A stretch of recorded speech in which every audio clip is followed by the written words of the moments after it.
Ladies and gentlemen, good morning and welcome to Bayside City Council's 2020 Remembrance Day service. Now this year the service is somewhat different to previous years. Because of COVID-19 restrictions, we're not able to accommodate large gatherings outdoors.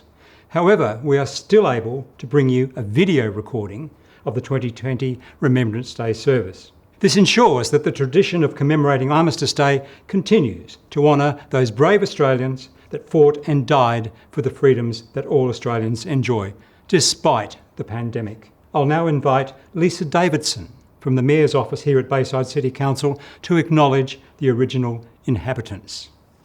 I would like to acknowledge that we meet today on the traditional lands of the Boonwurrung people of the Kulin Nation, and we pay our respect to the elders past, present and emerging. We acknowledge that together we share a responsibility to nurture this land and sustain it for future generations. Thank you, Lisa. So we commence the service today with a recitation of the Ode from Lawrence Binyon's poem, For the Fallen. At the conclusion of the ode, please repeat the final line, "We will remember them." They went with songs to battle. They were young, straight of limb, true of eye, steady and aglow. They were staunch to the end, against odds uncounted. They fell with their faces to the foe. They shall grow not old, as we that are left grow old. Age shall not weary them, nor the years condemn. At the going down of the sun, and in the morning, we will remember them. We will remember them.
Unfortunately, due to the local government general elections recently held, Bayside does not have any elected representatives at this stage until such time as the declaration of election next week. Therefore, it is my great pleasure to welcome Mr. Mick Cummins, Chief Executive Officer, to address us today.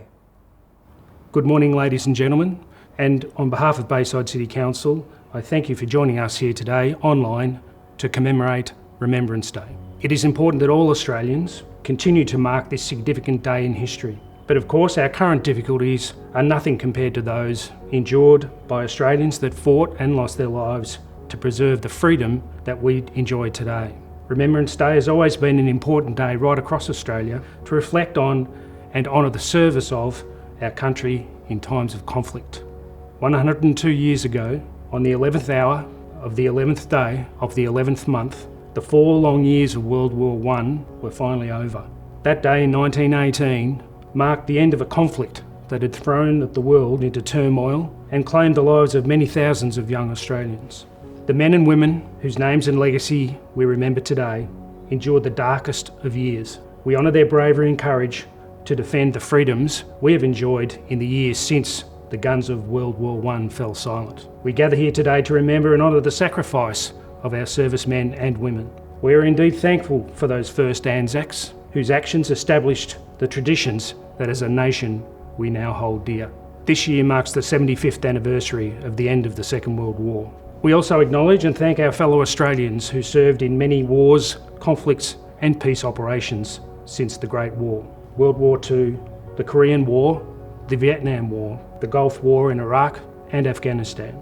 As we stand here today, we pay our respects to all of the fallen, all of the wounded and all of those who served in conflicts over the last 102 years.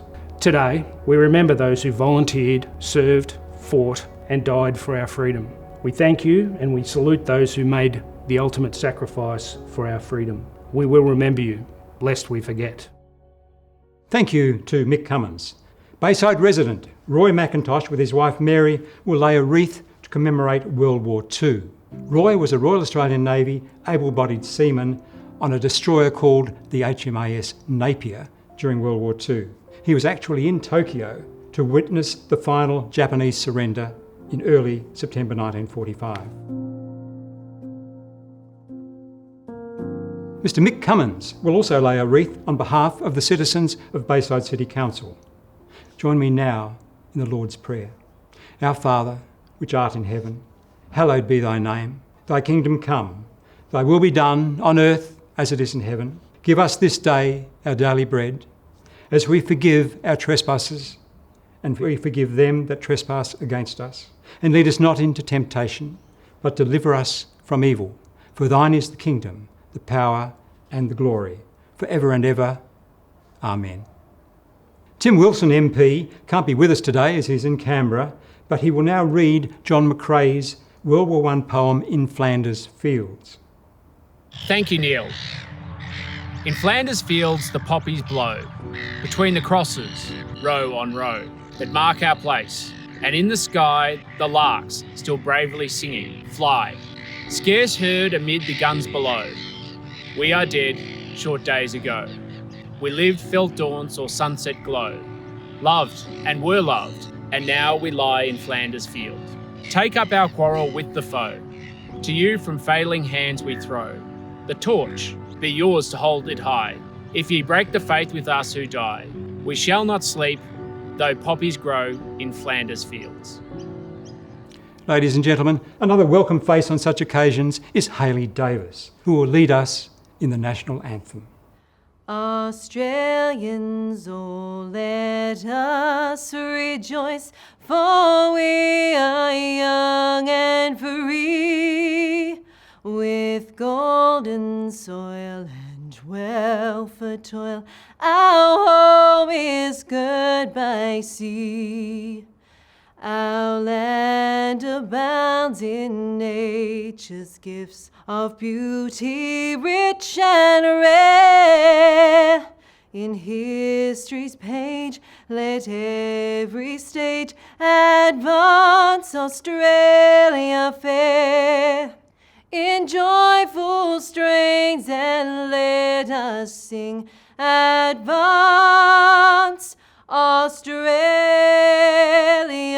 fair. At this point, I would like to thank our participants in the service today while remembering all of those who today cannot be with us. I thank all veterans and service personnel for their service and their interests. I look forward to seeing you all next year, hopefully at Greenpoint on the 11th of November. From me, Neil Smith, I bid you all good day and stay safe.